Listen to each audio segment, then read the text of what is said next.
Muito boa tarde. Olá, Mari. Boa tarde a todos, bem-vindos a esta sessão. Eu já vim todo e quase sempre todo do outro lado.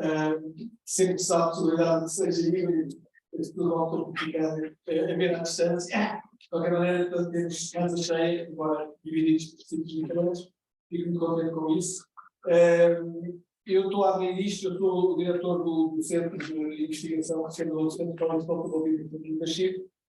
Agilizarmos muito destas coisas que estão a acontecer a nível das ODS dentro da Universidade Católica, mas este desafio concreto, esta iniciativa concreta, que se chama a Conferência do ODS, é algo que nasceu no âmbito do Plano de Desenvolvimento Estratégico da Universidade, faz parte do desígnio da Universidade cada vez mais sensibilizar os cidadãos e as empresas para estas novas missões que andam ao longo do ODS, e, portanto, o nosso objetivo é, para além de termos criado uma coisa que se chama as cadeiras ODS, que já vamos chamar de edição, onde já mais de 120 alunos passaram por isso, 11 escolas, 17 professores, todos a falar com a Universidade Católica dos ODS, já cobrimos o ODS 13, 14 e 16. Hoje, esta conferência e mais 3 cada vez do ano, nós vamos rodar o país, ao Lisboa, ao Garota do Porto e Braga e Viseu, onde falaremos sempre com o mesmo tipo de esquema para estas sessões. As sessões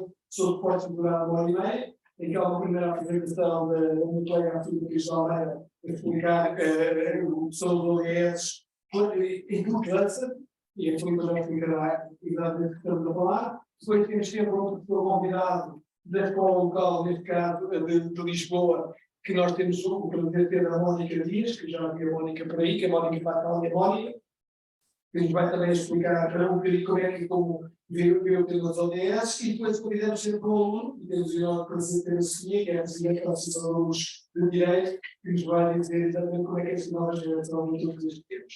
E, portanto, com isto, tentamos criar aqui um núcleo de sensibilização para todos estes temas dos ODS. No final, haverá tempo de perguntas e respostas, e, portanto, isto tempo é vosso.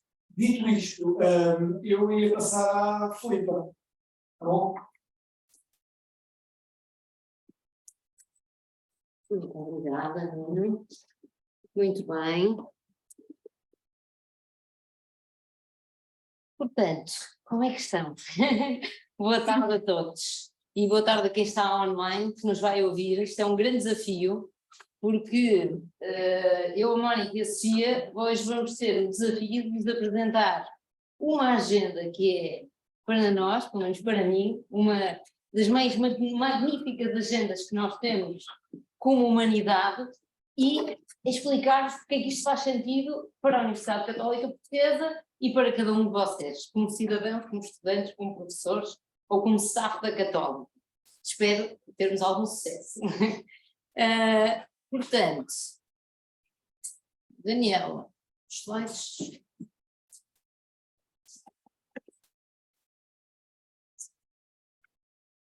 Impecável.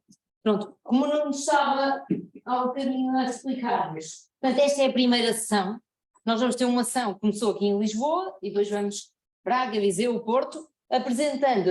Esta sessão vai ser apresentar a agenda dos ODS como um todo e depois vamos falar dos diferentes clusters dos ODS, ou seja, os objetivos que são sociais, os objetivos que são económicos e os objetivos que são ambientais. Das pessoas que estão aqui, quem é que nunca, ou não é? Quem é que já ouviu falar dos ODS? Quem já ouviu falar? Todos. Mas é péssimo. Nós gostamos é quando alguém diz que nunca ouviu falar. Muito bem. Online, eu não posso perguntar, sei que são pessoas online, mas podem responder à Daniela. Podem dizer, eu nunca ouvi falar dos ODS. Muito bem, e portanto o Nuno já nos explicou quem é que hoje está aqui connosco e nos vai passar esta mensagem. Portanto, o meu papel hoje é explicar-vos o que é que são os ODS e porque é que são importantes. Porque é que são importantes para esta instituição, que é a Universidade Católica Portuguesa, e por isso é que a senhora reitora decidiu organizar estas conferências, porque achamos que passar esta mensagem era fundamental.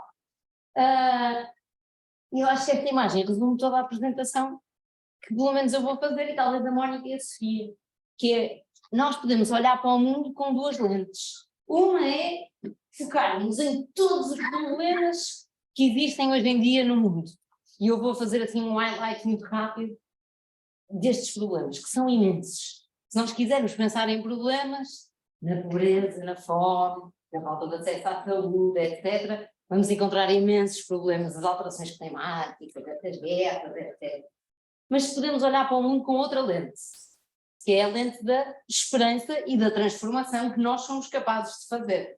Eu não sei quem esteve atento aqui há 1 ano e meio atrás, aconteceu a COP28, e um dos líderes que esteve na COP28 dizia-nos que os seres humanos são os maiores resolvedores de problemas, ou problem solvers, que nós alguma vez vimos sobre a face da Terra.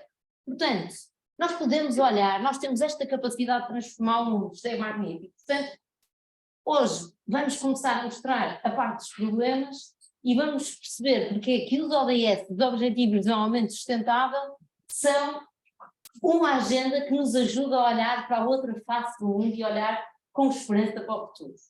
E o Pedro, que está também ali, também é um especialista em ODS, compreende bem o que eu estou a dizer.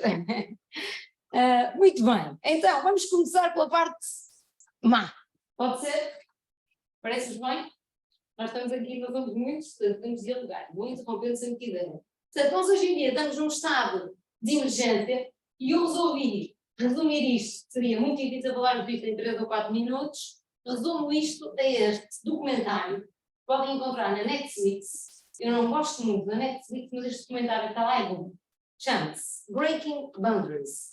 E é um documentário onde são entrevistados estes 2 cientistas. O David Attenborough, que é o grande naturalista, que todos podemos ou não conhecer, alguns de nós conhecem, outros não, e o Johan Rockström, que é talvez o cientista mais conhecido a trabalhar estes temas do clima e das alterações climáticas, e eles basicamente explicam-nos aquilo que a ciência hoje em dia nos explica, é que nós vivemos num planeta que tem 9 barreiras planetárias, ou seja, são barreiras que nós não devíamos quebrar, porque a partir do momento em que as quebramos, começamos a pôr em causa a sobrevivência de várias espécies que vivem sobre a Terra. Em última instância, a espécie que pode ficar em risco somos nós próprios. E isto é o que nós estamos a viver hoje em dia, ou seja, das 9 barreiras planetárias, nós em 2021 já tínhamos quebrado 4 barreiras planetárias, que são o climate change, ou alterações climáticas, a biodiversidade, ou seja, imensas espécies já entraram em extinção, o land system change, que é a forma como nós destruímos florestas e habitats naturais para a agricultura, para a indústria, etc. E também a quantidade de químicos e de produtos que nós vamos colocando na Terra, que a vão poluindo ou alterando naquilo que é a sua natureza. O que é que acham que aconteceu em 2022? Quebramos mais alguma barreira planetária ou nem por isso? O que é que vos parece? Eu vou escolher a pessoa de quem tem o nome. Sofia. Quebramos alguma em 2022 ou não? Vai à sorte. Alguém sabe? Então eu vou-vos dizer. 2022 de janeiro. Um grupo de cientistas diz que quebramos uma nova barreira planetária que se chama Novel Entities, ou entidades novas. É o quê? São recursos que não existem na natureza. Por exemplo, o plástico, que começam a poluir o planeta e a pôr em causa o equilíbrio do sistema planetário. Mais uma barreira quebrada. Portanto, sim. Abril de 2022, o que é que acontece? Uma nova barreira planetária é quebrada. E por isso é que nós começamos a ouvir cada vez mais dos cientistas que estamos a começar a destruir o planeta a uma escala cada vez mais incontrolável. E isto são dados que a ciência partilhou connosco. A barreira que foi quebrada em abril de 2022 foi a freshwater, ou acesso à água, ou seja, o consumo da água que os seres humanos fazem é cada vez superior e a água que está na natureza em estado puro. Ou seja, estamos a consumir muito mais água em estado puro do que aquilo que podíamos. E, portanto, chegamos ao fim deste ano com 6 barreiras quebradas. E esta é a velocidade a que nós estamos aí. Depois este site é um site interessante que é o Carbon Clock. Podem escrever no Google se quiserem Carbon Clock ou MCC Carbon Clock e vão poder ver, podem escolher. Todos nós sabemos que o que a ciência nos diz é que não devíamos aumentar a temperatura da Terra mais do que 1,5 ou 2 graus em referência à era pré-industrial. Porquê? Porque este aumento da temperatura vai pôr em causa o equilíbrio planetário e vai levar a temperaturas que podem pôr em causa a vida sobre a Terra de diversas espécies, incluindo a humana. E neste site nós podemos ver quanto tempo temos para reverter esta situação, ou seja, para nos mantermos naquele limite. Para os 1.5, isto foi ontem à noite, foi visto ontem à noite, nós temos 6 anos e 3 meses para atuar. Se daqui a 6 anos não tivermos feito nada, foi-se. Passamos de 1.5. E os 2 graus são mais ou menos 24 horas. Não podia ter dito isto, porque assim ficamos todos relaxados. E pronto.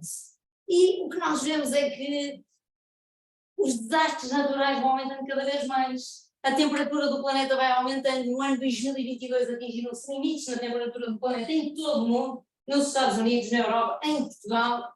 E as catástrofes naturais, sejam sismos, cheias, fogos, também têm vindo a aumentar cada vez mais desde a década de 60. A década de 60 foi a primeira década em que se começaram, ou seja, os cientistas começaram a lutar por este problema das alterações climáticas. Este foi um relatório que saiu na segunda-feira, um grupo de cientistas do IPCC, que nos diz precisamente tudo o que estamos a dizer. Ou seja, estamos a atingir limites, temos que fazer alguma coisa por isto.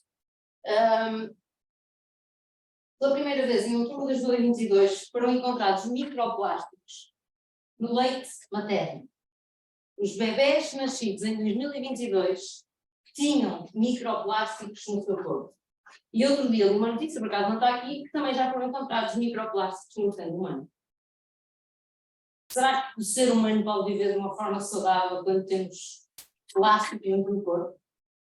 Não é natural, não é? Ou seja, se calhar estamos a atingir alguns limites. Mas será que os problemas do mundo são só estes? Não, não é? Ou seja, há os problemas ambientais e depois há os problemas que estão exatamente do outro lado, de mão dada aos problemas ambientais, que são os problemas sociais. Nós sabíamos que em 2019, num relatório do Oxfam, foi publicado que apenas 26 pessoas no mundo tinham 50% da riqueza mundial. Isso até é um bocado inacreditável, não é? Como se não bastasse, durante a pandemia, as 10 pessoas, eu fui aqui, fui tendenciosa, eu pus os 10 homens, por acaso acho que são todos homens, mais ricos do mundo, enriqueceram no valor $500 bilhão, seria suficiente para pagar a vacina para o Covid-19 a toda a população mundial.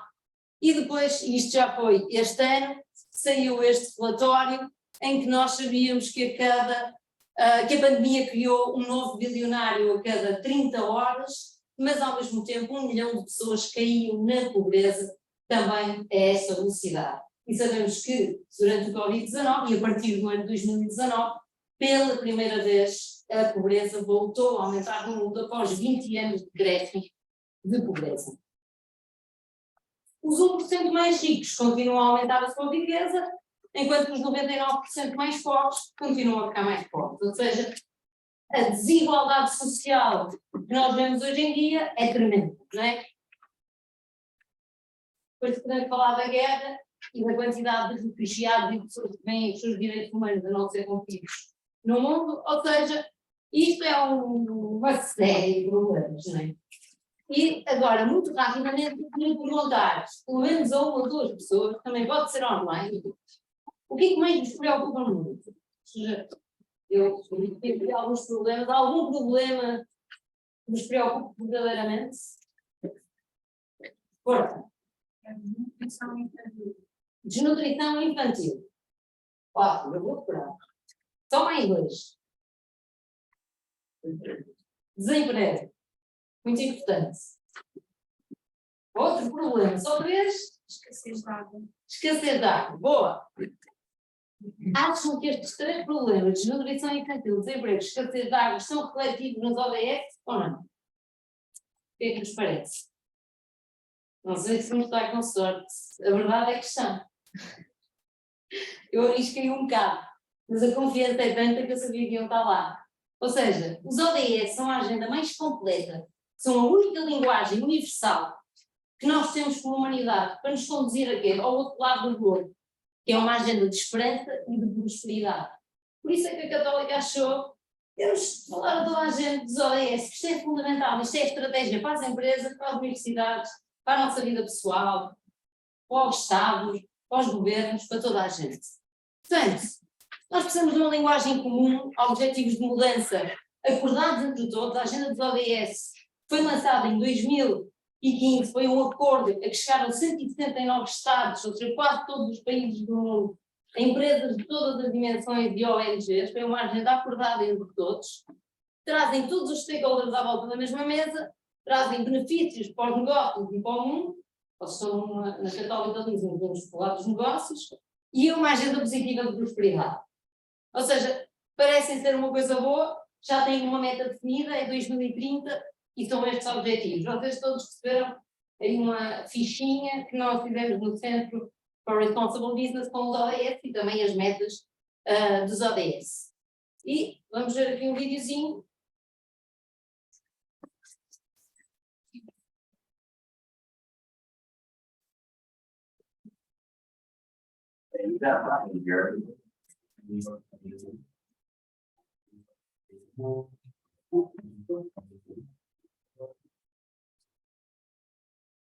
So, what's the plan?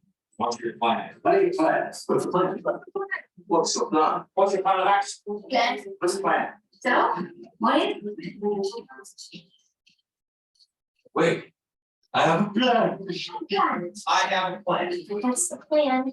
I'm a plan. Ora, não, bravo. It's gonna work. Master plan, phase 1, side A.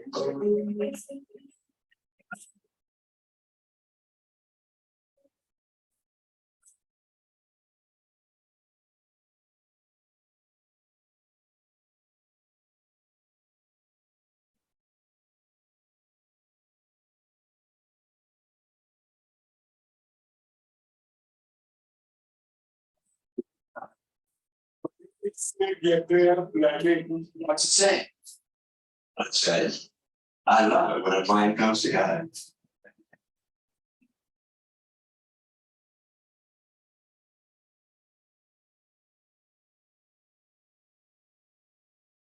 Ou seja, nós também temos um plano, não é? Temos um plano e já está definido. Está tudo bem?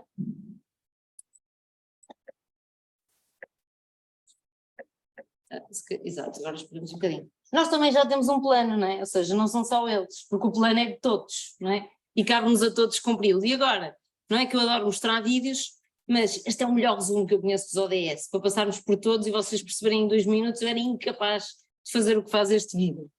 Portanto, vamos pôr aqui um play. Afinal, o que é que são estes objetivos? We can be. We must be. The first generation to end extreme poverty. The generation Most determined. to fight injustice and inequalities. The generation that saves the planet from climate change. And this is how we get done. The global goals A 15-year plan for everyone, everywhere. with no one left behind. We live in a world where nobody Anywhere lives in extreme poverty. Well, you know, is free. one wakes in the morning and see that we feel that. We know how to cure and we're proper healthcare. It's a lifelong run for us all. We will live in a world where everyone is supported. And education gives us the knowledge And skills. for a fulfilling life. We live in a world where all girls and all women have equal opportunities to thrive and be powerful and safe. We would need a world where all people can get clean water and proper toilets. Absolutely. We live in a world where the state And power. and many planets without destroying the planet. Well, Lead to defend us. for everyone. And we will live in a world Where I can just our infrastructure and our regulations. Or not everybody, but their life better. we live in a world. Country that's the best street of the world. People live in cities and communities. That is safe. It's important everyone lives there. Where we live nice. What we can see. Where we look back, what we take out of the earth. We live in a world that is decisively rolling back. Where we restore and protect the life in our machines and beings. When we restore But tell me on land. Forest, animals, Yeah, it's something. things between things, the countries. Looks all very good. It's to us, but what they do at home and abroad, And the justice rules with everyone equal before the law. Where all countries, we the people, Work together. and partnerships of all kinds. To make it a reality.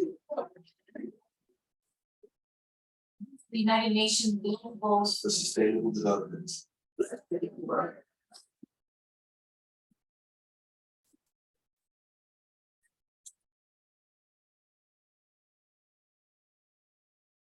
Esta é a agenda de desenvolvimento sustentável. Estes são os ODS. Alguém trouxe alguma dúvida antes de avançarmos? Não? Então, vamos avançar rapidamente, senão alguém vai bater segurando o tempo. O que é que são os ODS? São uma linguagem, como foi acordado entre todos, não podemos confiar. Abarcam os nossos principais desafios, mas também as nossas principais ambições como humanidade. Resolvem problemas complexos, mas oferecem-nos soluções relativamente simples. Com ambições concretas que alinham todos à volta da mesma mesa, todos os stakeholders, dão-nos uma direção positiva para o futuro e motivam parcerias. Ou seja, todos temos que estar envolvidos e a vários níveis. A grande boa notícia é que eles estão ao nosso alcance. E esta é uma frase do Ban Ki-moon que eu gosto muito, que é nós temos a tecnologia, temos o conhecimento para garantir o sucesso.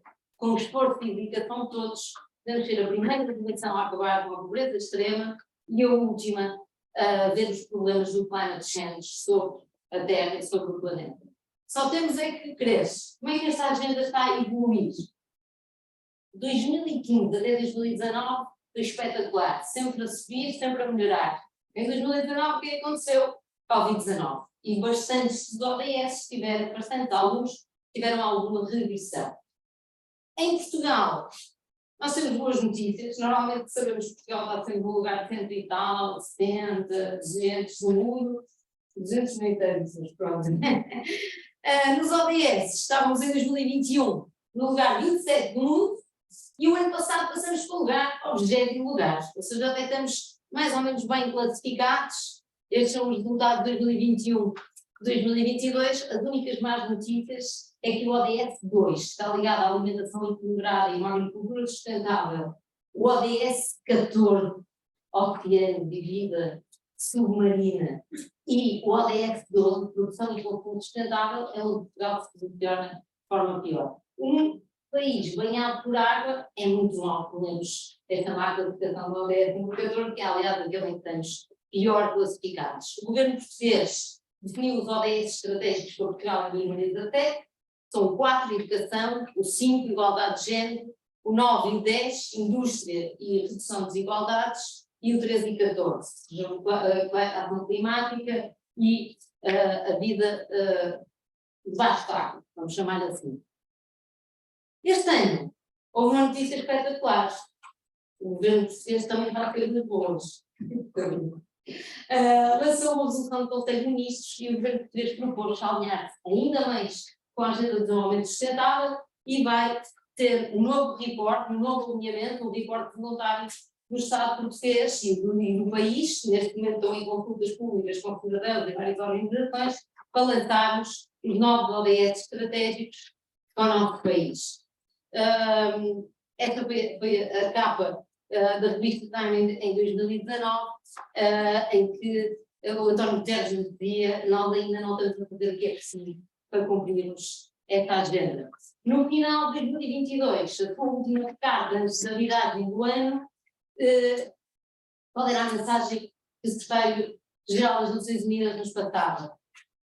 Não há tempo para nós nos... Eu vou ler em inglês, não se importa com esta tradução simultânea, não é das minhas melhores competências. There is no time to sit in the timeline, porque nós não podemos ser aqueles que nos sentamos na beirinha da estrada, não é? Ou seja, agora é a altura de agirmos e termos esperança em relação ao futuro, não é? Não é só dizermos o que está mal, é ter esperança e agir. E porquê? O que é que temos que agir?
Eu sabe.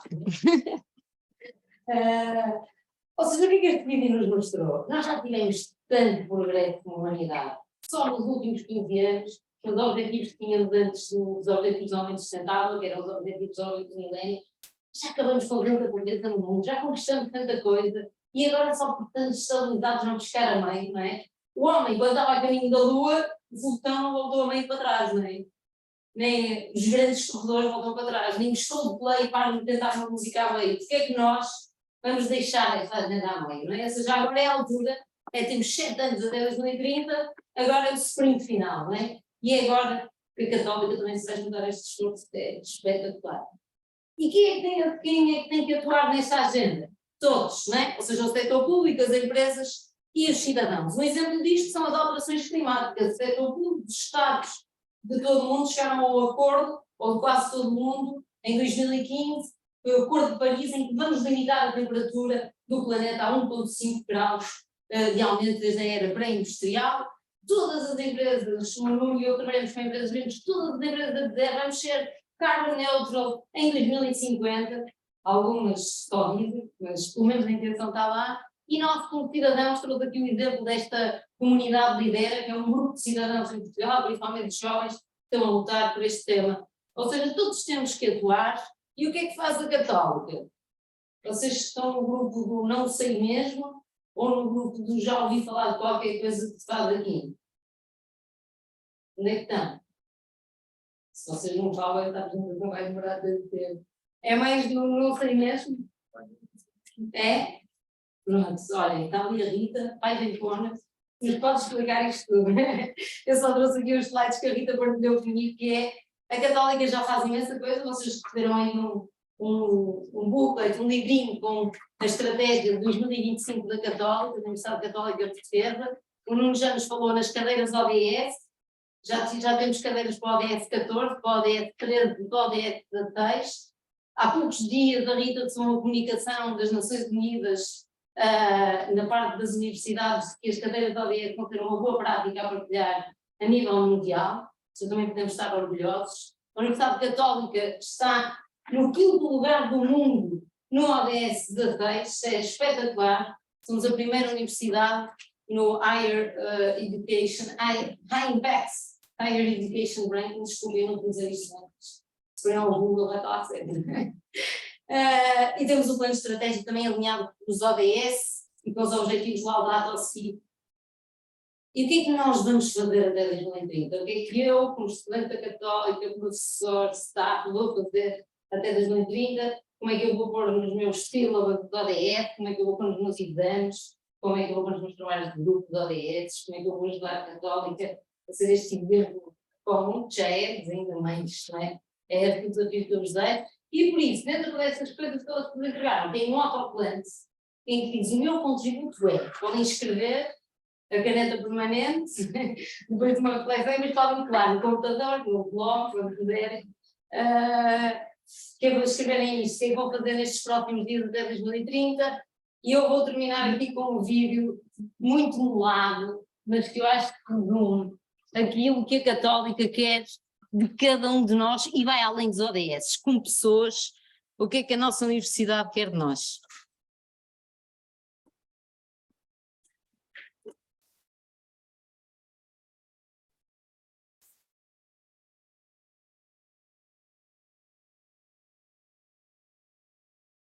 We're laying on our deathbed.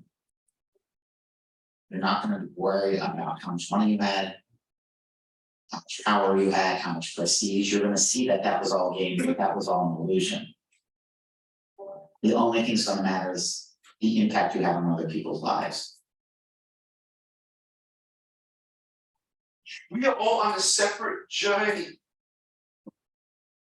But the beautiful thing about our life here on this earth is at my funeral, they're going to talk about my success. They're going to talk about who Nick was and how Nick lived and how Nick loved and encouraged.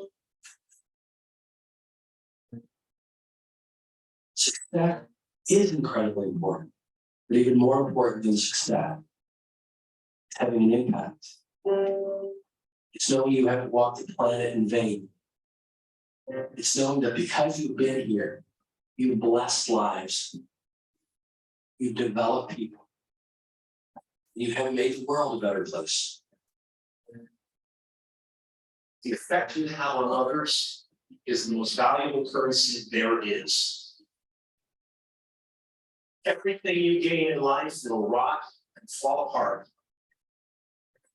And all that will be left of you is what was in your heart.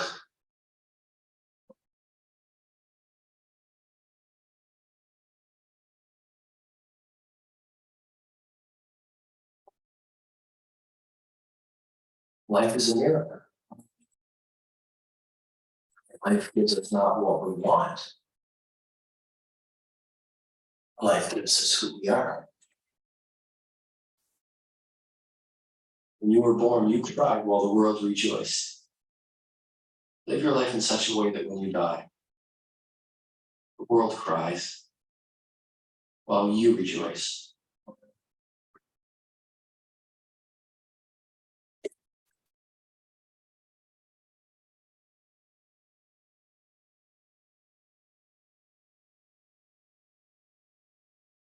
Ou seja, in the end of the day, ou seja, no fim de contas, se queremos ter impacto, não podemos deixar de nos preocupar, e por isso é que esta agenda dos ODS também é importante, que é uma agenda que nos diz que não vamos, nem queremos deixar nenhuma só pessoa para trás. E é só isto. Esta é a frase bonita que eu costumo pôr nos fins dos PowerPoints, que é essa liderança. Mónica.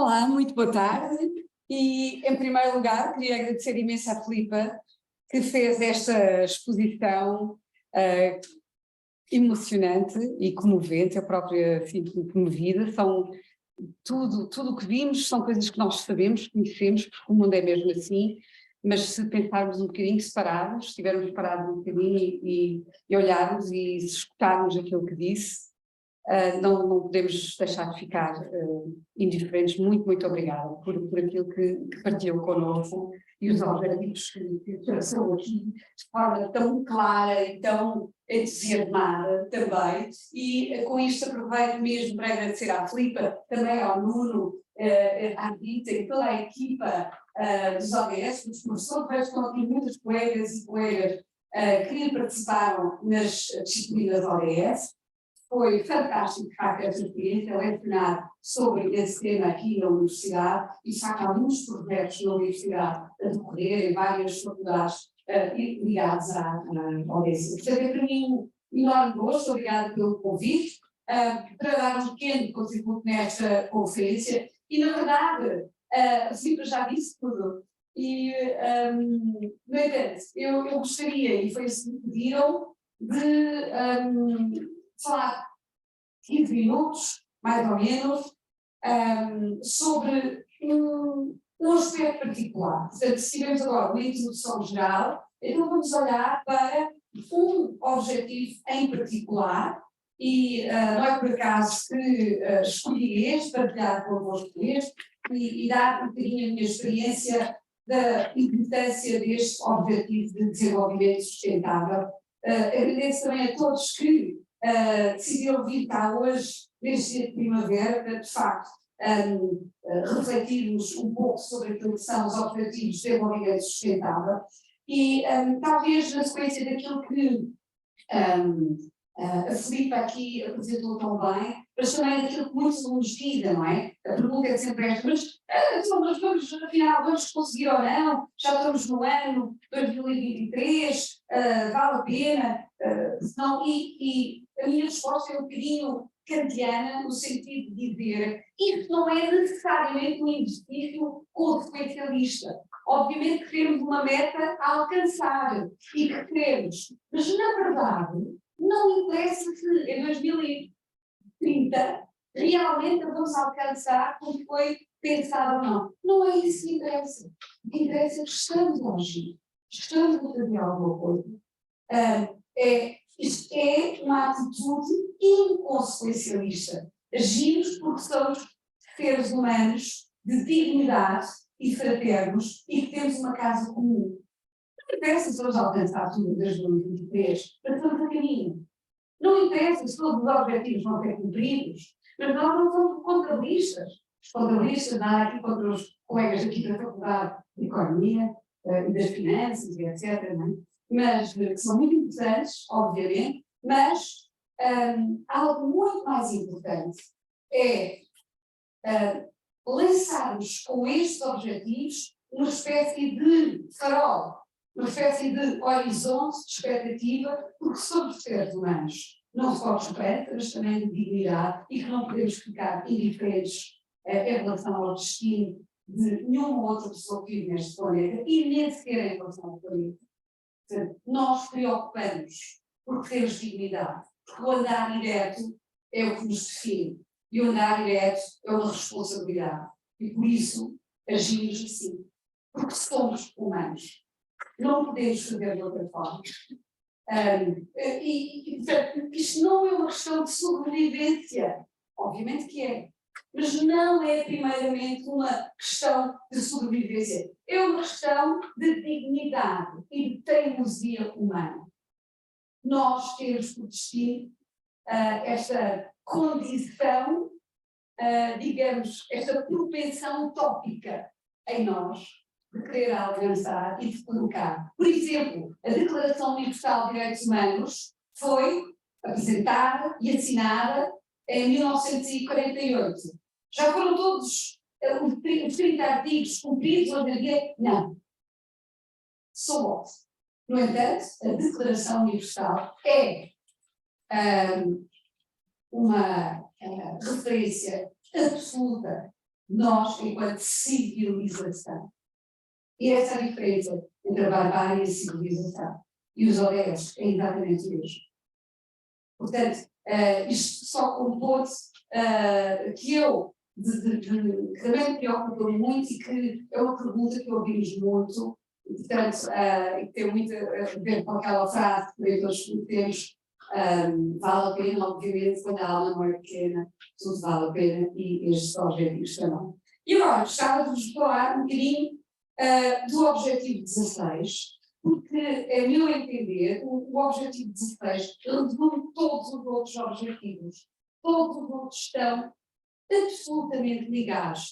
Digamos, não é o último mineral, o 17º, mas este vem no fim, e é dedicado à paz, justiça, instituições eficazes, porque provavelmente nenhum dos outros objetivos funcionará verdadeiramente se não houver uma ação governativa, um governo, uma gestão, uma participação política, um combate à corrupção, fim da violência. Nenhum deles é possível. Não é possível terminarmos a fome se houver também todo um contexto político e institucional que possa garantir que, de facto, a justiça seja aplicada a todas as pessoas e que estas instituições possam funcionar de forma correta. Mas para explicar um bocadinho melhor o que é este ODS 16, temos que obviamente também pensar, afinal, o que é a paz, não é? Ainda por cima, a paz sustentável e no fim, portanto, o que é que podemos fazer, como é que podemos agir para cumprir tudo isto? Bom, e vamos ficar aqui mais 4 horas.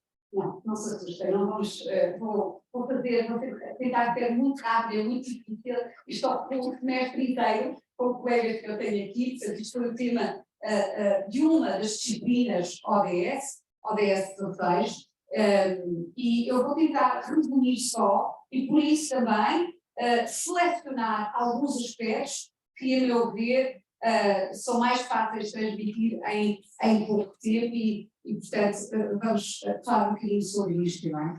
E, obviamente, que este objetivo tem muito a ver com o tempo em que vivemos. É um tempo de muita incerteza, de grande complexidade, é um tempo em que vivemos em simultaneidade. Nós podemos hoje, através do nosso telemóvel, saber como se passa em qualquer local do mundo, é muito fácil, portanto, temos esta ideia de simultaneidade e de partilha, mas ao mesmo tempo esta simultaneidade traz-nos também uma enorme consciência das assimetrias do mundo e dos problemas que existem no mundo e das diferenças, grandes diferenças do mundo, e de facto toda a informação que temos ao nosso dispor permite-nos o entendimento de uma enorme incerteza e complexidade. Eu acredito que há 100 anos também existia uma enorme incerteza e uma grande complexidade, mas nós não víamos, não sabíamos. O mundo era mais fácil, era muito mais injusto, afinal de contas, do que é hoje, mas não era tão visível, não era tão óbvio, havia sistemas que eram aceitos e, portanto, hoje em dia já não são. E, portanto, temos hoje em dia aquilo que chamamos de novas guerras e a conflitualidade entre a exploração, e trago aqui precisamente imagens de uma guerra que conhecemos tão bem, e trago precisamente desta guerra, são imagens da Ucrânia e da guerra que está a acontecer neste momento, porque esta menina está aqui, ou esta pessoa que está aqui de bicicleta, podíamos ser nós. É uma guerra que nos traz muito próxima a nós, tem um altíssimo grau de identificação, porque isto afinal podia ser Benfica, e isto podia ser uma aluna nossa. Podíamos ser nós, e podia-nos acontecer exatamente da mesma forma.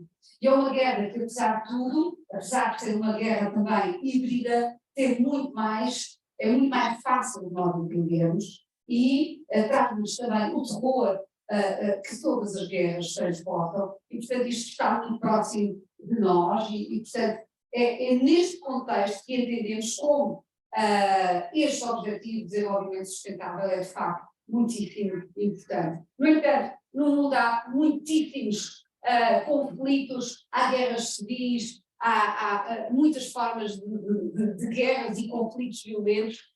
Nós falamos hoje em guerras híbridas e complexas, falamos em conflitos perpétuos, há, por exemplo, conflitos violentos e estados em guerra civil, e há pessoas a viver em campos de refugiados, por exemplo, ao longo de 30 ou 40 anos.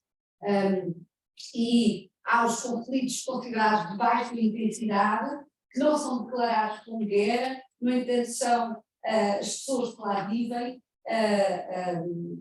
vivem num mundo de medo e de violência e de corrupção e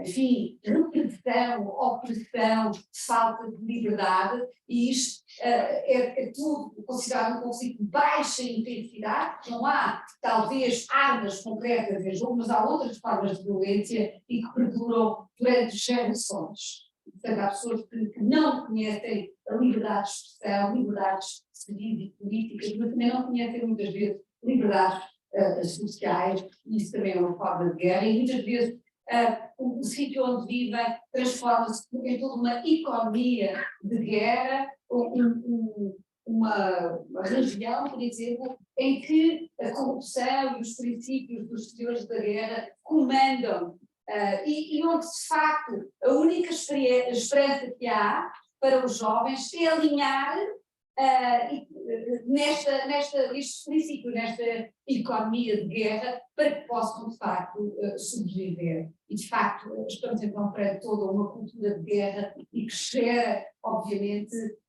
mais modelos, um padrão que discute esta ideia da guerra. E portanto, temos aqui o mundo inteiro, como vê, em alguns sítios com mais ou menos intensidade. Há vários think tanks que se debruçam sobre a análise de conflitos, mas quase todos eles chegam às mesmas conclusões. Para nós é muito difícil analisar, e mesmo para as Nações Unidas, é muito difícil agir relativamente a essas guerras, porque muitas guerras cá são internas e têm a ver com consequências das próprias políticas, de facções, e dou-vos apenas dois exemplos. O Iémen, que é um país, de facto, já muitos anos em guerra e sem fim à vista, ou também, por exemplo, a Líbia, mas há muitos outros exemplos, obviamente, não é? E, de facto, vivemos num tempo da conflitualidade entre a exploração, não podemos, já não existe em geral, ou há cada vez menos guerras entre Estados. Nesse sentido, a invasão da Rússia sobre a Ucrânia é uma exceção, ainda por cima a Rússia é um Estado membro do Conselho de Segurança, membro permanente do Conselho de Segurança e subscritor da Carta das Nações Unidas, proibir expressamente esta guerra. Não esquecer que a Ucrânia é membro também das Nações Unidas desde o seu início, e portanto, obviamente que, do ponto de vista da Carta das Nações Unidas,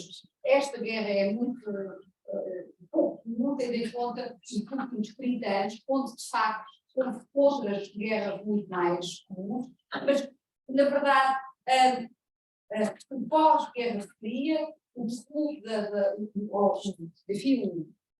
a queda do muro de Berlim levou também ao desmoronamento da União Soviética e ao fim da ordem bipolar, e obviamente que muitas vezes as disputas ideológicas deram lugar a guerras ou disputas de independência, de afirmação de identidade, muitas vezes de afirmação étnica e de confronto étnico, e daqui resultaram muitas novas guerras com características diferentes. Mas existe também outra guerra com outros atores. Geralmente quando falamos em guerras falamos em atores-estados, que são os principais atores. Hoje há muito mais atores nestas guerras, por exemplo, grupos terroristas podem ser atores, por exemplo, grupos de tráfico humano ou de tráfico de estupefacientes podem ser um ator de guerra, mas não esquecer, a terra é um ator, e como há pouco a Filipa explicou muito bem, nós não estamos a olhar para este ator e estamos, na verdade, a fazer guerra contra a terra muitas vezes, ou pelo menos num conflito até muitas vezes armado contra esta nossa casa comum, ou pelo menos agredimos esta terra, e isso obviamente tem consequências muito negativas. E portanto as novas guerras, só de uma forma obviamente que este quadro é muito resumido, mas para termos uma ideia, o que é que significam as novas guerras? Ora bem, são guerras civis, como eu já expus há pouco, não é? Em que cada vez mais alguns Estados não conseguem garantir a segurança básica aos seus cidadãos e muitas vezes também não conseguem garantir os direitos sociais, direito à educação, por exemplo, ou direito à saúde, direito à segurança, até mesmo de estradas seguras, à água potável, etc. Portanto, coisas muito, muito básicas, e já nem sequer falo em direitos a tribunais ou direitos a instituições mais complexas, direitos do jornalismo livre, ou mesmo direito à liberdade religiosa. Portanto, temos aqui muitos direitos que esse Estado não consegue garantir.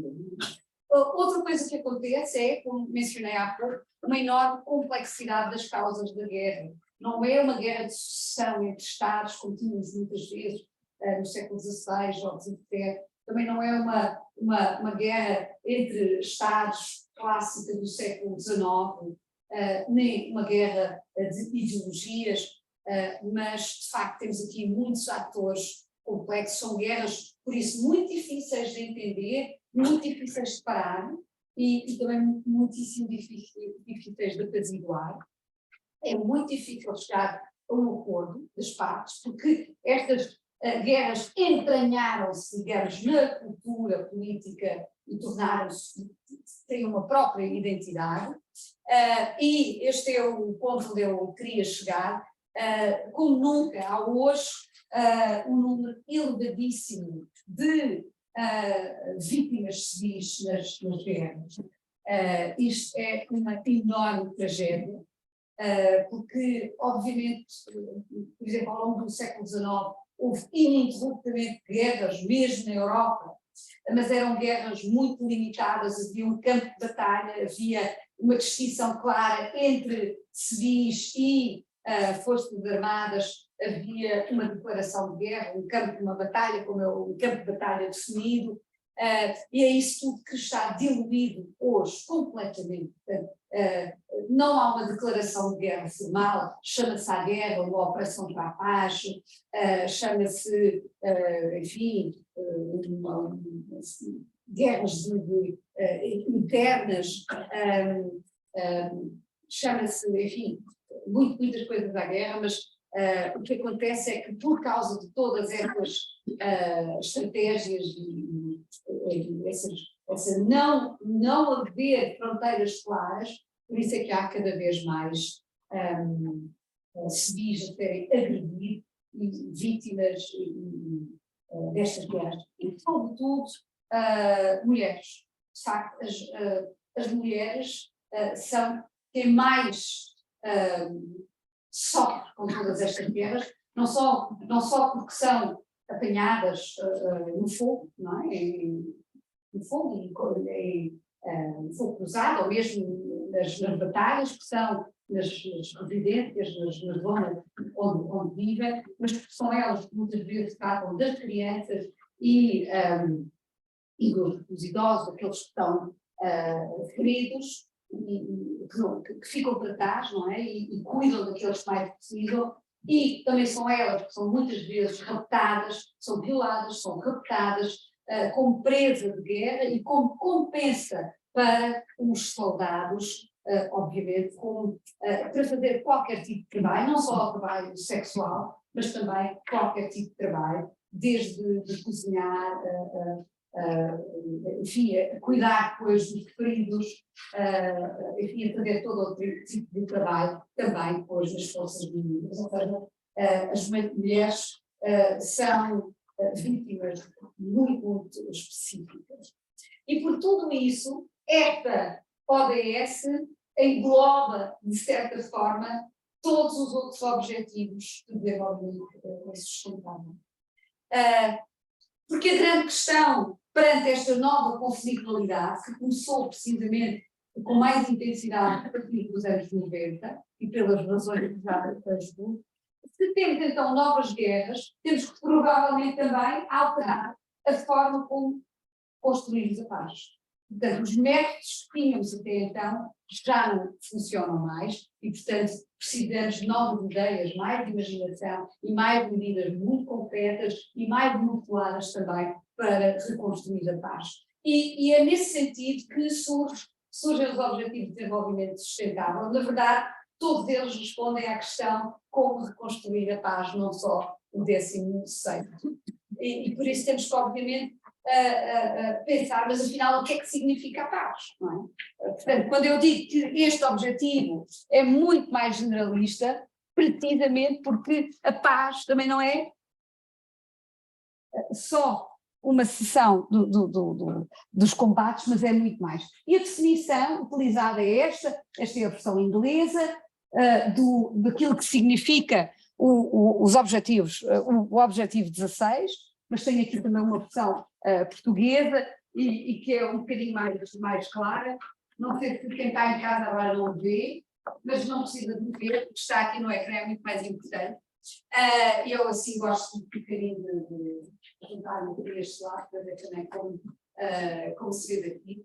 E portanto, este é o objetivo 16, e como se vê aqui, trabalha sobre várias áreas, promover sociedades justas, pacíficas e inclusivas, reduzir todas as formas de violência, isso tem a ver com a violência de guerra, mas não só, erradicar os abusos, a exploração e o tráfico, todas as formas de violência, mas também a tortura, e para alcançar isto, promover o Estado de Direito, portanto, esta ideia de rule of law, já vamos ver mais logo, e garantir também uma igualdade de acesso à justiça para todos, mas também de acesso às instituições. Portanto, uma ideia de empowerment geral, de capacitação, que é fundamental para que isto seja possível. Sem esta parte não é possível. Nenhum dos objetivos. Não tenhamos ilusão. Não é. Portanto, é muito importante, obviamente, prestar-nos auxílio e cada vida humana que pode ser salva é fundamental, é uma conquista incrível, mas é preciso uma abordagem muito mais importante. E como é que se faz isto? Como é que atuam, então, os Objetivos de Desenvolvimento Sustentável? Primeiro, entender, precisamente, e se quisermos cumprir a tal agenda vista há pouco, é que a paz não significa um acordo, não significa, enfim, uma ausência de guerra. Muitas vezes diz, a paz, vamos fazer um tratado de paz e vamos deixar de, enfim, combater e já temos paz. Obviamente que não temos paz nenhuma, porque o ódio continua, o ressentimento, a destruição ficou, os traumas ficaram, é preciso muito, muito mais para conseguir depois realmente uma paz. Esta é apenas uma paz negativa. Os Objetivos de Desenvolvimento Sustentável apontam para a construção daquilo que é considerado pelos estudos críticos da paz, nomeadamente por autores como Johan Galtung ou Dietrich Senghans, uma paz positiva, não é? E o que é a paz positiva? A paz positiva é algo. A paz negativa, não, na verdade, não se define, não é? É só não haver combate. A paz positiva é algo completamente diferente. E é isso que os ODS realçam. É justiça, é ter uma paz justa, que possa conciliar, de facto, as diferentes partes. É uma paz em que todos participam à mesa das negociações, em que participam, em que reconstroem em comum, em que têm algo a dizer, em que têm uma voz, e só assim é que a paz é realmente sustentável. Só faz sentido construir uma paz sustentável. Não faz sentido ter uma paz, ou negociar uma paz, e dali a 2 anos temos novamente uma guerra, muitas vezes até mais violenta, porque naqueles 2 anos que não houve armas, os dois, ou os 3, ou os 4, ou os 5 lados em combate estão, na verdade, a criar mais armas e a recrutar mais soldados para que depois a guerra possa ser mais intensa. Isso acontece em muitas partes do mundo. E, portanto, os ODS são uma forma de quebrar esta espiral de violência, esta guerra perpétua, não é? Portanto, o que é que existe muitas vezes? muitas pessoas falam na paz perpétua. Como já Kant dizia, a paz perpétua só existe no cemitério. O que existe muitas vezes na Terra é a guerra perpétua. E é isso que a gente tem que atacar. A paz perpétua não é da nossa conta. Isso, e estamos numa Universidade Católica, e etc., temos esperança que seja algo muito, muito bom. Mas não nos deve preocupar agora. Agora, o que nos deve preocupar é a guerra perpétua e como de facto terminada. E, portanto, o que é a paz, segundo? Como é que a gente pode responder a esta nova violência, a estas novas guerras? Assim, com isto, com uma capacitação, com uma participação, dar voz, dar uma participação, permitir que as pessoas possam ser ativas no seu espaço, nos seus países e, obviamente, atuar na prevenção. Por isso é que é tão importante, muito antes das guerras começarem, há muitos sinais. Há muitos estudos que mostram, olha, aqui ou ali, pode haver, aqui há um conflito muito grande, aqui há uma polarização, aqui pode surgir uma guerra. É atuar, é prevenir, mas, por outro lado, e também depois da guerra é preciso prevenir, não é? Para essa guerra, essa chama não volta, enfim, a arder, e, obviamente, uma coisa que é muito importante é aqui esta ideia da proteção daqueles que mais precisam durante a guerra, mas não só proteção, como também a cura. A guerra tem um elemento, e especialmente no pós-guerra isto é muito importante, que é uma dimensão de cura e de reconciliação. E isto não é só uma tarefa religiosa, mas é sim uma tarefa política.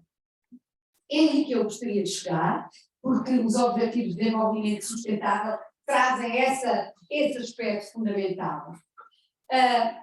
O Objetivo 16 aponta para a paz como uma tarefa política. Política não de partidos, e de governantes, e de presidentes e ministros, não.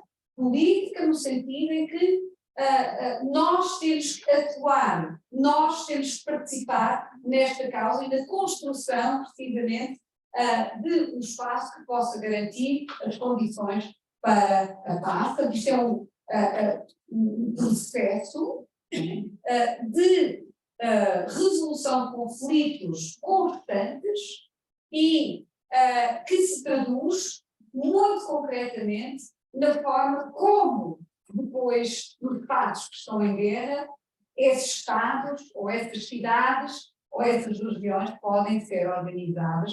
E existem várias teorias e vários autores com os quais eu concordo, e não é possível expor de uma forma mais longa aqui, mas que acreditam que estas são condições muito importantes para que precisamente os conflitos violentos possam ser geridos de uma forma pacífica. O que está em causa não é acabar com os conflitos, porque nós, seres humanos, somos seres de conflitos, temos opiniões diferentes, vivemos em mundos e de formas plurais, e a pluralidade é uma riqueza enorme. Portanto, o objetivo não é terminar a pluralidade ou a discórdia, pelo contrário, a discórdia e o conflito tem muito de imaginativo e é um contributo importante para o desenvolvimento, mas o que está em causa é como gerir de forma pacífica essas diversidades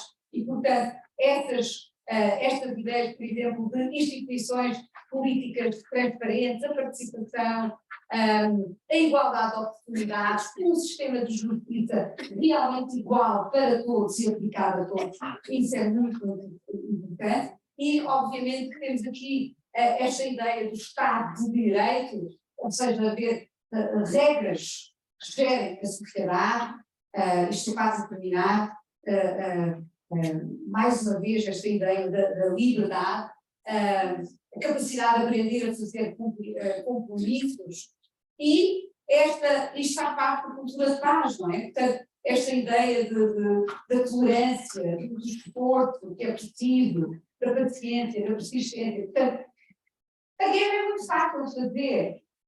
O que é difícil é fazer a paz. Porque a guerra é assim, eu não concordo com alguém e sou violento. Dou um tiro e acabou. Não? O que é de facto difícil é conseguir vencer, não é vencer, é conseguir criar um caminho de conciliação com alguém que tem uma opinião muito diferente da minha. Como é que podemos chegar a um compromisso? As eleições, por exemplo, podem ser um compromisso, não é? Durante 4 anos é assim, depois há eleições livres, obviamente, e transparentes, e depois, se a população não concorda, se fará outra escolha. Há outros mecanismos, obviamente. Portanto, para concluir, dizer que os conflitos violentos espreitam sempre, acontecem naturalmente. A paz não acontece naturalmente. Nós temos um enorme potencial para a paz, mas tem que ser trabalhado. Portanto, a paz tem que ser construída, instituída. Eu gosto mais da palavra construída, porque a instituição é tipo, eu declaro a paz. Não é bem assim, ela tem que ser realmente construída. Já não se vê neste slide, está aqui em baixo, mas este asterisco remete para a Agenda para a Paz, de 1992, do Putrov-Cali, em que ele introduziu na linguagem da ONU, das missões de paz, precisamente o Post-Conflict Peace Building, a construção de paz pós-conflito, que é obviamente muito importante, que é precisamente quando a guerra termina, quando enfim, as armas se calam, é aí que começa o verdadeiro. Ainda não há paz, mas aí é que começa o verdadeiro trabalho para a paz. Em meu entender, o ODS 16 vai nesta direção, aposta como forma de reconstruir a paz em instituições fortes, em um sistema de justiça para que a paz possa ser participativa, para que possa ser verdadeiramente sustentável, para que possa surgir uma verdadeira cultura de paz, mas obviamente isto demora muito, muito tempo. Portanto, o ODS 16 tem depois 10 subobjetivos mais 2, não vou falar sobre eles, mas todos eles têm a ver com isto que eu mencionei agora.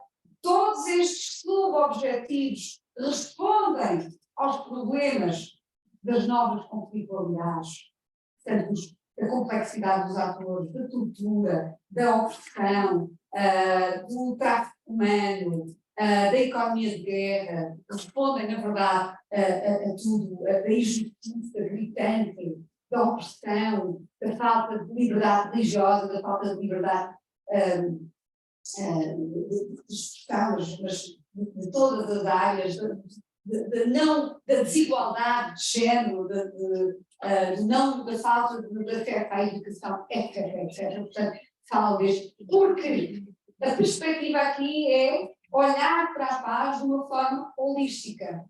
A paz não é só algo positivo, não é só uma definição positiva, mas é todo o mundo, é tudo. A paz é a nossa vida.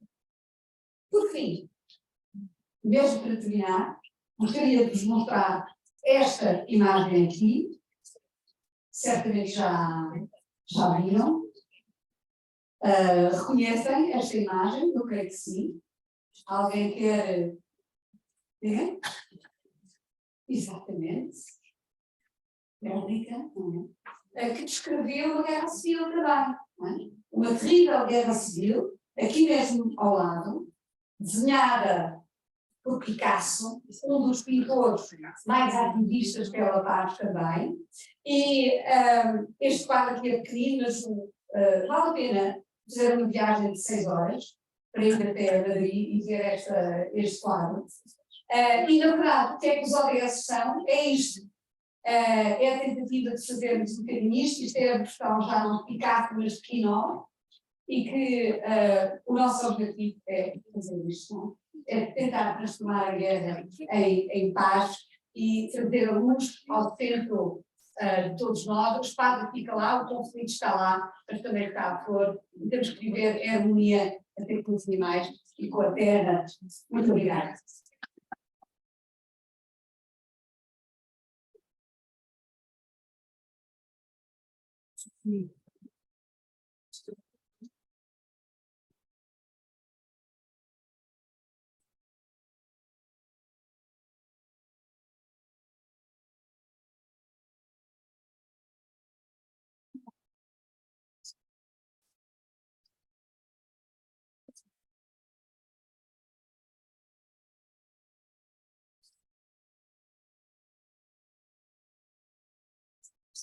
Olá, boa tarde a todos. O meu nome é Sofia. Antes de mais, agradecer a oportunidade para partilhar, no fundo, aquela que é a minha perspectiva sobre este tema, que creio que também será da minha parte, com estudantes universitários, e promover, no fundo, ser distinto, algo que é contra a natureza da área que estudo Direito, mas também não dispondo aqui, claro, dos conhecimentos das professoras, da professora Mónica e da professora Filipe, a quem também agradeço as mensagens de hoje. Dizer que gostaria de abordar, no fundo, 4 vertentes, e digo então a educação de qualidade, a igualdade de género, a ação contra a mudança global do clima e paz, justiça e instituições eficazes, claro, numa vertente também, enquanto estudante de Direito que sou.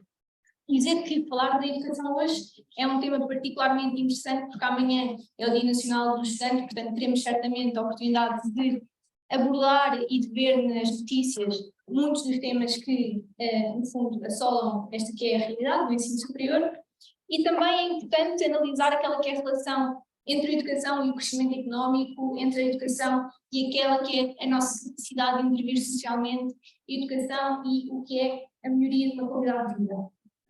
E dizer que, para analisar a educação, nós temos de, inevitavelmente, partir daquela que é a nossa realidade, reconhecê-la e depois, então, avançar para outros paradigmas de observação. E, portanto, reconhecer logo que estamos na Universidade Católica Portuguesa, uma casa de educação de qualidade, arrisco-me a dizer de excelência. Nós temos uma componente de internacionalização muito forte, temos altas taxas de empregabilidade e temos um bom network com as melhores universidades, as melhores empresas do país. Portanto, dizer que é de excelência, mas também, como todos sabemos, estar na Universidade Católica, fazer parte desta casa, é a exceção à regra daquilo que é o ensino superior em Portugal. E, portanto, gostava de trazer algumas das problemáticas que assolam o ensino superior em Portugal. Em concreto, temos um dos processos mais centralizados de admissão e distribuição dos candidatos ao ensino superior. Temos também um alojamento pouco acessível. Vimos ainda no início desta semana a inauguração de residências para estudantes que o Carlos Moedas inaugurou com quartos a custar pelo menos 625 € por mês, que foi no mínimo polémico. Também problemas de infraestruturas em contextos cheios, por exemplo, muitas faculdades foram dedicadas, e também a pedagogia desatualizada perante aquela que é uma mudança geracional e os avanços tecnológicos a que assistimos, porque tanto falamos do ChatGPT e da forma como vai influenciar a educação dos nossos jovens, como também deparamos com uma pandemia e depois não conseguimos, em contexto nacional, transpor o ensino superior para um regime digital nem a título temporário. E, portanto, isso cabe mencionar. Dizer, portanto, que existe uma falta de proatividade e pensamento estratégico na forma como o ensino superior tem vindo a ser abordado no nosso país, mas que, claro, se contrapõe àquela que é a visão vanguardista da Universidade Católica. E daqui recai por isso, claro, temos um contexto muito concreto, mas também recai a responsabilidade para nós, colegas, a quem a minha mensagem naturalmente se destina particularmente, de fazermos parte da solução, não só como líderes do futuro, mas porque somos as pessoas mais capacitadas para perceber aquela que é uma educação de excelência e conseguir transpor isso para um plano nacional e fazer parte de uma vertente mais interventiva e participar no debate. E, portanto, é preciso defender o ensino superior integral. E se faz através do associativismo, voluntariado, projetos autónomos e, portanto, promover assim uma educação de valores e de partilha.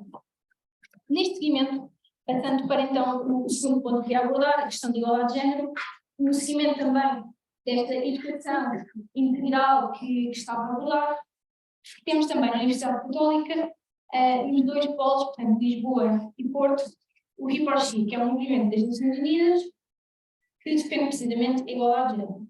E isto é muito importante porque a igualdade de género hoje em dia é relativamente consensual. Hoje em dia, para as declarações machistas estão socialmente censuradas de uma forma muito pragmática, de uma forma muito clara, e também tem existido um esforço ativo em não cair do outro lado do extremo, que é o feminismo. Contudo, quando falo de igualdade de género, também gosto muito de fazer sempre este ponto, acho sempre muito construído, que é como igualdade de género e feminismo querem dizer exatamente o mesmo, mas quando alguém se afirma feminista parece muitas vezes algo extremado ou algo com um caráter muito mais reivindicativo, quando, na realidade, o feminismo é que responde ao extremo, portanto, também ao machismo. Por isso, feminismo e feminismo, foneticamente, são muito semelhantes, mas significam coisas completamente diferentes. Portanto, dizer também que, em relação à igualdade de género, percebê-la, compreendê-la e abraçar a sua causa, acaba por transpor vertentes muito positivas na consciencialização de outras causas sociais. Porque não só temos de estar receptivos a compreender o lado de outra pessoa, como, neste caso temos de ouvir, em primeiro lugar, quem tem o primeiro conhecimento de causa. Ou seja, na igualdade de género, todos temos conhecimento de causa, todos temos uma palavra a dizer de acordo daquela que é a nossa perspectiva e como parte da sociedade, mas as primeiras pessoas a ter conhecimento de causa são, inevitavelmente, as mulheres, que foram historicamente reprimidas. E, portanto, dizer também que, a par desta autoconcepção primeira das mulheres, também cabe encorajar os homens a participar no debate e na sensibilização para a igualdade de género. Isto porque eu falo muito rápido e depois fiquei. Sabe, eu não sou professora, não tenho a mínima aptidão académica, então não só não tenho o carisma da professora Mónica, como não tenho aquela capacidade de respiração e de articulação de discurso. Mas continuando aqui com o meu pensamento. E os homens são uma parte realmente aqui muito importante na questão da igualdade de género, porque não só pela própria questão da dignidade humana que é inerente, mas também endereçar problemas como a masculinidade tóxica, que nós sabemos, por exemplo, para os movimentos culturais, como os homens não choram, e que ainda existe muito esse ponto. Dizer que, de acordo com a Organização Mundial da Saúde, em 2019, 68% dos casos de suicídio em 2019 foram precisamente de homens. Sim, tem tempo para respirar. Obrigada. Está a fazer muito bem. Agora já tinha acabado a minha água. Mas, portanto, foram precisamente homens, destes 68% de casos de suicídio em 2019. É uma porcentagem muito significativa e assustadora, e por causa disso é preciso que os homens também preencham este papel muito significativo de contribuir para uma sociedade mais paritária, que está precisamente no núcleo daquilo que estamos a falar hoje. Depois, em relação então à ação contra a mudança global do clima, dizer que há um problema claro, premente na nossa sociedade, que também diz muito a esta que é, no fundo, da minha geração, porque, embora nós consigamos aferir objetivamente aqueles que são os danos, não conseguimos aferir objetivamente aquelas que são as responsabilidades. E, portanto, quando não conseguimos estabelecer aqui um nexo de causa e efeito, no fundo, apenas uma medida a escala global, uma solução coletiva, é que consegue proporcionar um mínimo de resultados previstos. E, portanto, dizer que, claro, nós conhecemos o Acordo de Paris, o Protocolo de Kyoto, a Convenção, que, no fundo, promovem esta mitigação da emissão de gases com efeito estufa, e que, embora exista uma responsabilização proporcional dividida entre países desenvolvidos e países em desenvolvimento, a realidade é que não se trata-se meramente de soft law, ou seja, não existem quaisquer repercussões jurídicas caso haja algum tipo de incumprimento. Claro, qual é a desvantagem disto? É notório que é tudo muito feito na base da boa vontade e de um certo sentido civilizacional. A vantagem, por outro lado, é que, de facto, era a única opção realística chegar a algum tipo de compromisso nesta que é uma escala maior. Pausa, por causa da minha capacidade de ser professora e de conseguir articular bem. Bom, mas, concluindo sobre este ponto, dizer que, na minha perspectiva, enquanto estudante de Direito, eu não creio realisticamente que os Estados avancem para algo que não soft law. Diria que isso não é uma perspectiva real que se pode ter e, portanto, cabe avançar então para a perspectiva daquilo que são os consumidores e as empresas. Os consumidores é um cenário muito prático, porque os consumidores, no fundo, nós recebemos essas informações todos os dias, é a questão da reciclagem, da preterição do plástico e de todas essas medidas que são muito importantes. E em relação às empresas, claro, surge aqui uma nova vertente de responsabilidade social. E, portanto, nesse seguimento, dizer que, claro, todos nós também conhecemos a agenda política que procura aliar mais os jovens em relação a esta causa e que procura muito sempre uma mensagem um bocadinho mais emocional, ou seja, em que o capitalismo é que é responsável pela estimulação dos recursos naturais e que, portanto, cabe-nos agora combater esta questão. Mas também cabe-nos também, enquanto jovens, no fundo, é a nossa responsabilidade promover um discurso mais equilibrado em que não existe, portanto, extremos, novamente, nem existe a prescrição de algo, porque nós não só não podemos impedir o que é o crescimento económico e a evolução das empresas e a evolução daquilo que é a nossa economia, como também não podemos renunciar à necessidade das práticas sustentáveis. E, portanto, é sobre um debate, uma conversa equilibrada que temos de agir. E, portanto, as medidas aqui, sugestões que eu entendo como mais favoráveis e mais realistas são incentivar um maior investimento em tecnologia e nas fontes renováveis de energia e também uma tributação mais favorável às empresas que adotem as práticas ambientalmente sustentáveis, ambientalmente amigáveis. Por fim, paz, justiça e instituições eficazes. Pronto. Aristóteles tem uma frase que é a base da sociedade é a justiça. É uma frase curta, mas também tem imenso conteúdo e é extremamente interessante. E que a professora Mónica talvez tenha aqui muito mais conhecimento a abordar pela questão do Instituto de Estudos Políticos, que os meus colegas falam muito sempre de autores clássicos. Bem dizer que é importante analisar a questão da justiça do ponto de vista europeu e do ponto de vista nacional. E dizer que, em relação ao panorama europeu, nós sabemos que existe o princípio da não discriminação, mas os resultados apurados pela Agência dos Direitos Fundamentais da União Europeia revelam deficiências sistemáticas no acesso à justiça na União Europeia. Em concreto, as fragilidades nas estruturas e procedimentos utilizados para reivindicar direitos fundamentais e também questões relacionadas com a prestação do apoio prático às vítimas. E a título ilustrativo, quase metade dos queixosos entrevistados referiu que não lhes tinha sido prestado qualquer apoio institucional quanto à forma de apresentar uma queixa. Portanto, isto é um problema da União Europeia, porque se um direito tem de ser ou pode ser exercido, também tem de ser acessível na prática, não pode apenas limitar-se a uma existência formal. E, portanto, as pessoas têm de ser munidas das informações e dos recursos para conseguirem aceder à justiça. E depois, a questão da justiça em Portugal, que, claro, é sempre um tema com bastantes opiniões, e engarrafado foi a palavra que a Transparency International utilizou para descrever o sistema judicial português em 2014 e que em 2023 parece ainda bastante atual. Em finais de 2021, a DECO Protest lançou um inquérito que revelou que a justiça é a instituição que os portugueses menos confiam. E, portanto, eu gostava de trazer apenas uma breve perspectiva daquela que eu entendo ser os problemas estruturais no sistema judicial. Em primeiro, a morosidade que se constata, porque nós estudamos que uma lei justa é uma lei eficiente, mas um sistema, para ser justo, também tem de ser um sistema que prefere juízes em tempo útil.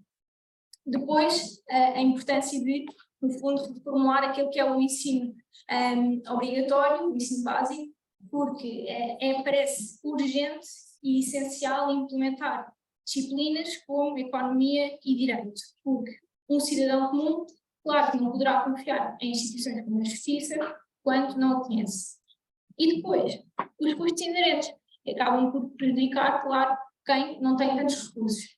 E neste momento gostava de, pelo menos, mencionar este facto: apenas quem prove ter um rendimento mensal relevante do agregado familiar inferior a 329,11 € é que fica isento do pagamento de multas judiciais, honorários de advogado e tem direito a uma consulta gratuita prévia com o advogado. Dito isto, enquanto estudante de Direito e defensora de uma atriz tutela que mencionei há pouco, não posso entender que este mecanismo social é suficientemente garantístico. Portanto, em modo de conclusão, dizer muito brevemente que este tema e estes objetivos de desenvolvimento sustentável exigem, claro, a identidade coletiva de uma comunidade consciente, de uma comunidade cooperativa, de uma comunidade que reúne os seus recursos em torno de soluções práticas. E, portanto, é preciso continuar a incentivar o debate sobre todos estes temas, não só para percebermos sempre o que já foi feito, como ir atualizando conforme tudo aquilo que ainda precisa de ser feito. Porque o bem comum depende desta mobilização, de falarmos dos assuntos, de sermos também elementos de sensibilização para os nossos colegas e, por fim, gostaria apenas de destacar o trabalho do Centro de Estudos e Sondagens de Opinião, que é aqui da nossa casa, e que é uma prova viva deste trabalho que as pessoas fazem neste país, todos os dias, ativamente, para promover este bem comum e a concretização destes objetivos. Obrigada.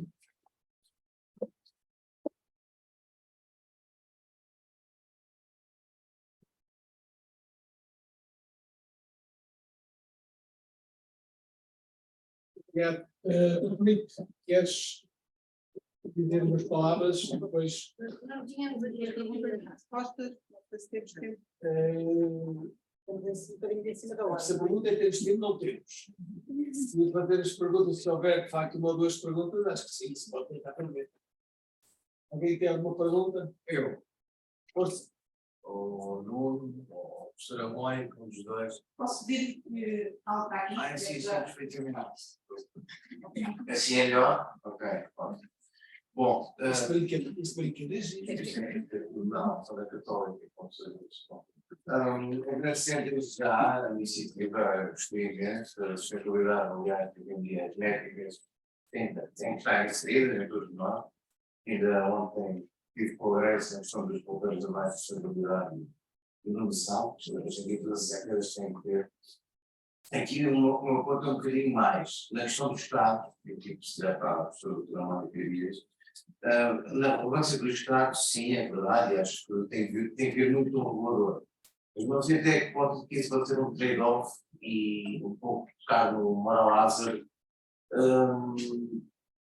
mais na perspectiva de que, ok, então há um regulador central, vai ser imposto uma liberdade individual de cada um, até que ponto é que isso pode ter um oposto contrário àquilo que nós temos de desenvolver até por iniciativa própria. É um pouco. Mônica, quer tentar responder? É mais a sua área que a minha. Vamos ter tirar vezes.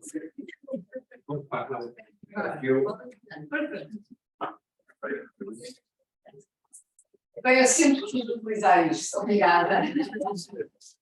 Para poder responder bem à sua pergunta, precisávamos ter um exemplo concreto. O abstrato é muito difícil.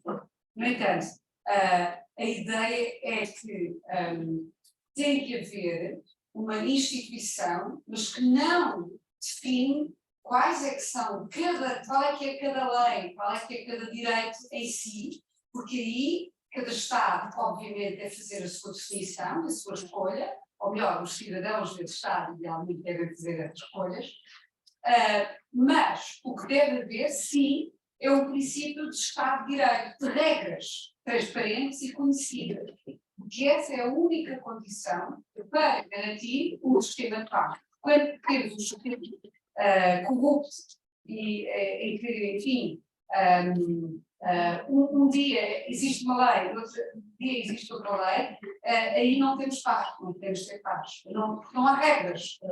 E aí temos um sistema autoritário, por exemplo, ou um sistema anárquico, que também pode ser, mas que não permite cumprir este objetivo de desenvolvimento 16, porque este objetivo tem a ver, ou a paz tem a ver com regras. Portanto, a liberdade alcança-se num espaço de lei e de regra. Para além do espaço de regras e lei, temos a selva.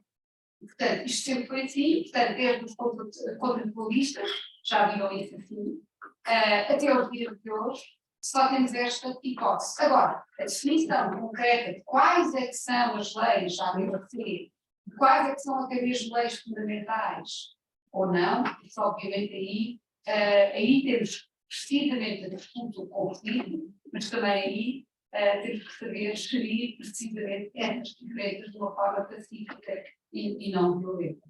Eu sei que esta resposta não é inteiramente aquilo que queria, mas também não perguntou inteiramente aquilo que queria, portanto, recebeu o que perguntou.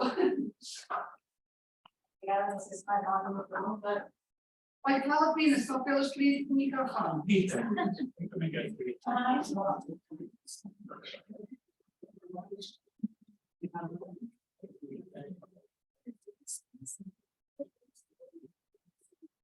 Queria dar os parabéns à três, mas sobretudo à última oradora, e eu acho que há uma coisa que é muito importante. Os ODS são muito fáceis de entender, são muito difíceis de implementar. E eu acho que o grande desafio que nós temos todos é, efetivamente, como é que os vamos implementar. E a minha pergunta os últimos exemplos foram espetaculares. Como é que nós vamos fazer com que a justiça, eu acho que a justiça é a grande questão do desafio, efetivamente, com as regras do jogo, como é que nós vamos, efetivamente, melhorar as regras do jogo, nomeadamente, como é que os estudantes de direito vão implementar as regras do jogo. Eu acho que há um papel muito importante na academia da parte dos docentes, mas eu acho que há sobretudo um papel muito grande na academia da parte dos alunos. E esta é uma oportunidade muito grande. A minha pergunta é, consegue-se fazer plataformas de alunos para implementar os ODS? O awareness é importante, mas temos que ir depois do awareness, temos que ir para a implementação. E como é que nós podemos saber? Incluindo nesta pergunta é, conseguimos falar, comunicar ODS de forma transdisciplinar, não horizontal, em vez de estarmos preocupados em verticalizar, porque quando nós estamos a falar, como disse, de dar acesso à justiça, nós estamos a combater a pobreza no mundo, nós estamos a promover a igualdade. Todas essas questões são importantes, porque é importante que se faça. A minha pergunta é, como é que nós podemos acelerar plataformas de estudantes que vão implementar, não é conhecer os ODS, é implementar os ODS?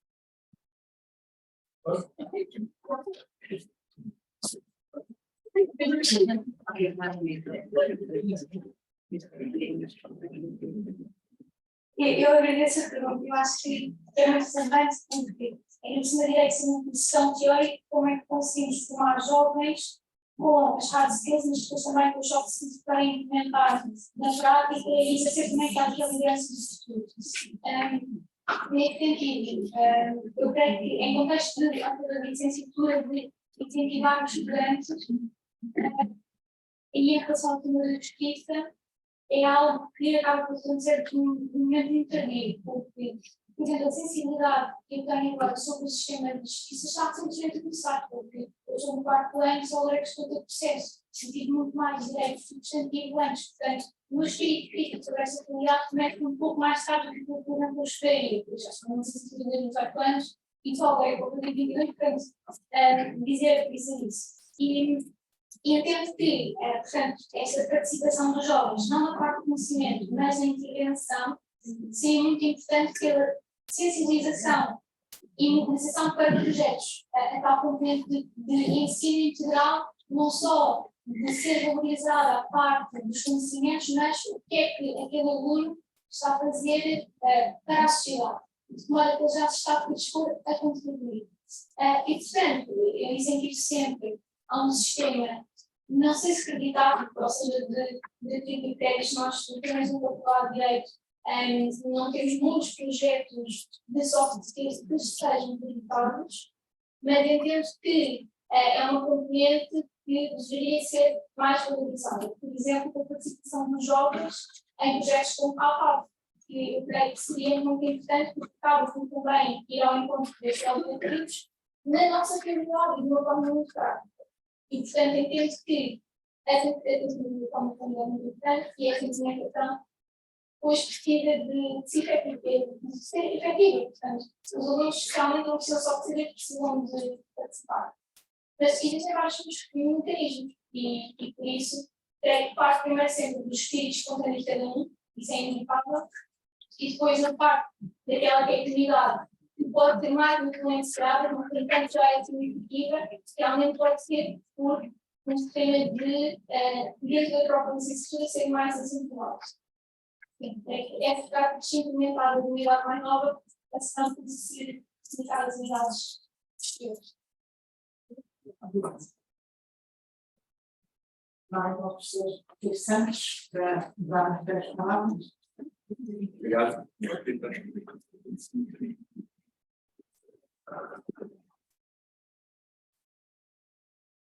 Então, aí, não está ainda.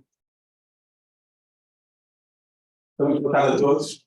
É um prazer estar aqui convosco para este encerramento desta conferência do ODS. Eu acho que a Católica está de parabéns, e a Católica somos todos nós. A reitoria, a escola, docentes, alunos, graduados, comunidade. Por um lado, por ter a clareza de ter um plano estratégico para a sustentabilidade da escola, alinhado com o plano da universidade, alinhado com o plano estratégico, e por estar a tentar viver e implementar todas estas ideias e os ODS no dia-a-dia, na vida da escola, na investigação, no ensino, no envolvimento com a sociedade. Para quem não me conhece, eu sou professor de empreendedorismo, ou comecei como professor de empreendedorismo, porque sempre acreditei no poder dos agentes, das pessoas, para mudar o mundo à sua volta, criando novos negócios, criando novos mercados. E há cerca de 10 anos, apercebi-me que ser empreendedor e criar novos mercados, que era a minha especialização, não era suficiente. Tínhamos que estar orientados para o impacto, para os desafios da sociedade, para aquilo que tinha que ser concretizado a nível global. E daí ter-me virado para a área da inovação social e do empreendedorismo social. Mas durante as minhas discussões, muitas com muitas pessoas sobre o tema do social, mas o que é o social, e se conta com o ambiental, e o que é o impacto, e o que é importante para uns não é importante para outros, não será melhor ter uma métrica única, que é o valor criado, o lucro, em vez de olhar para muitas métricas diferentes? Como é que isto se gera?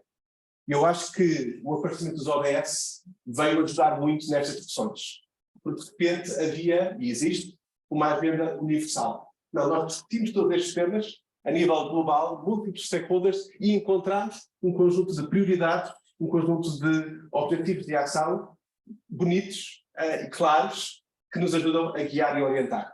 E os ODS existem para todos os países, aos vários níveis geográficos, para todas as organizações e para todo o mundo. E é aquilo que durante 15 anos nos devemos focar, desde 2015 a 2030. E o facto de existirem estes ODS é muito valioso, é muito útil, eles são muito claros, não são fáceis de implementar, mas esse é um desafio interessante. É bom saber para onde queremos ir e depois encontrar o caminho. E, portanto, ter esta agenda de desenvolvimento sustentável é fundamental, e podermos alinhar todos em torno desta agenda é muito importante. Agora, eu acho que neste tema, e cada um de nós tem que assumir a sua responsabilidade. Nós podemos fazer só o que nos convém, o que nos interessa, o que nos é confortável, ou podemos ir além e preocupar-nos com o que está visível à nossa frente e o que é que tem de ser melhorado e alterado. Isto acontece a nível individual e acontece ao nível das instituições e, por maioria de razão, das escolas, das universidades.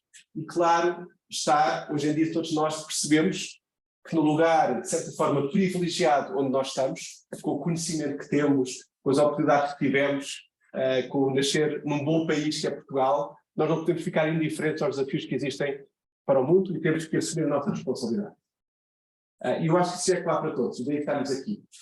O que nós, se calhar, estamos também a aprender, e é aqui que eu queria dar a mensagem de ênfase da minha breve intervenção, é que com a sua responsabilidade eu posso fazê-la, de certa forma, sozinho, mudando o meu comportamento, ou mudando a minha escola ou a minha universidade, ou posso fazê-lo multiplicando e alavancando muitos outros à minha volta, sendo um exemplo, sendo uma inspiração.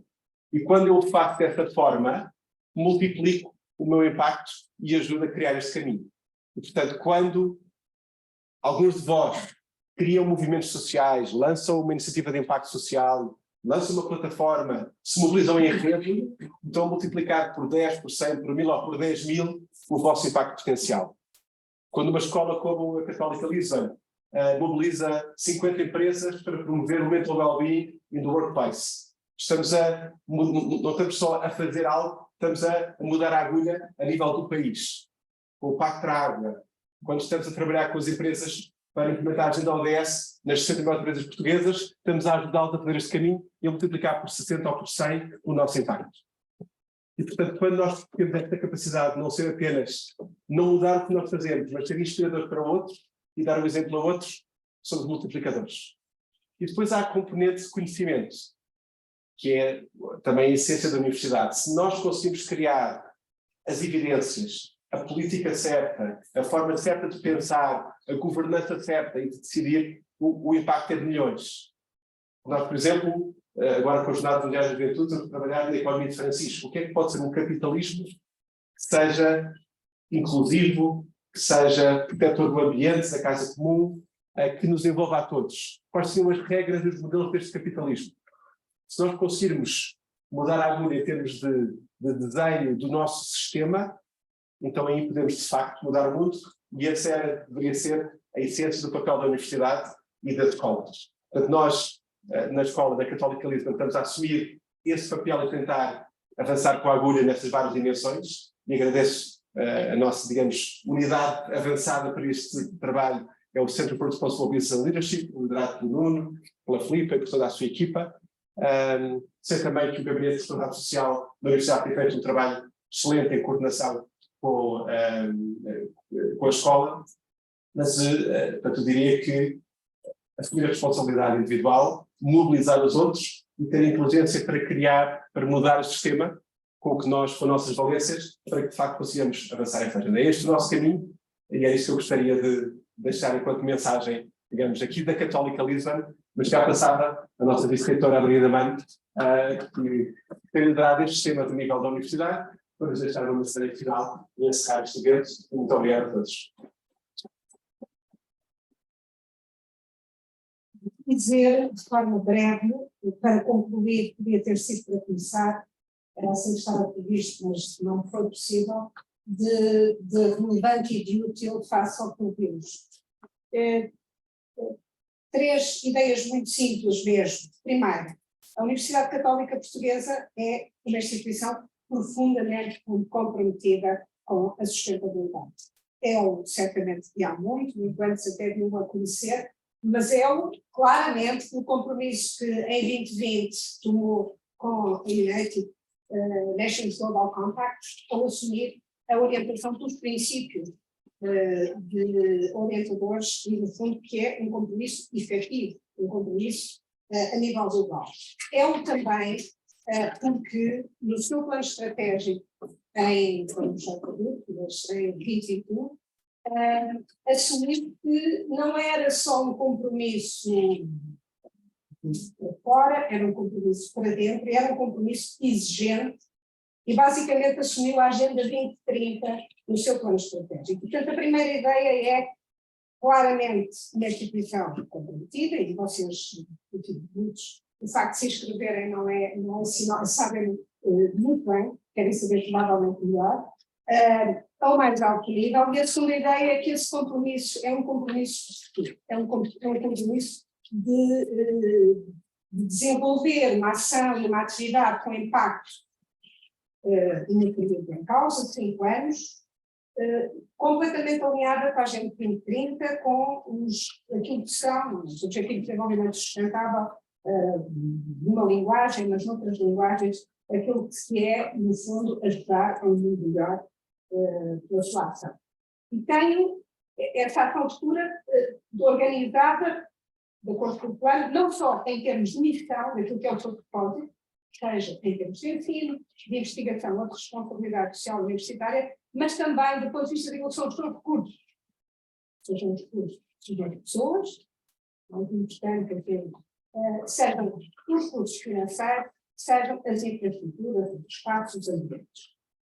E isto, de tal forma, o faz e o assume que uma das suas dimensões estratégicas é a sustentabilidade, e que ela só é verificável e só ocorre se nós a conseguirmos identificar em tudo o que faz, em tudo o que são as suas bases e fundamentalmente nas pessoas que fazem a Universidade Católica Portuguesa. E é por isso, vou para a terceira ideia, portanto, uma abordagem, um compromisso com o futuro, mas um compromisso organizado em tudo o que se faz, em tudo o que se sente.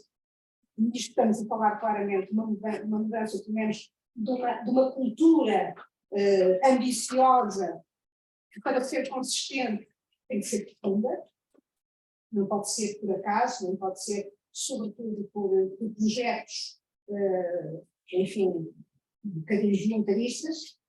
E a terceira ideia é que isto só é possível se toda a comunidade tiver disto seu.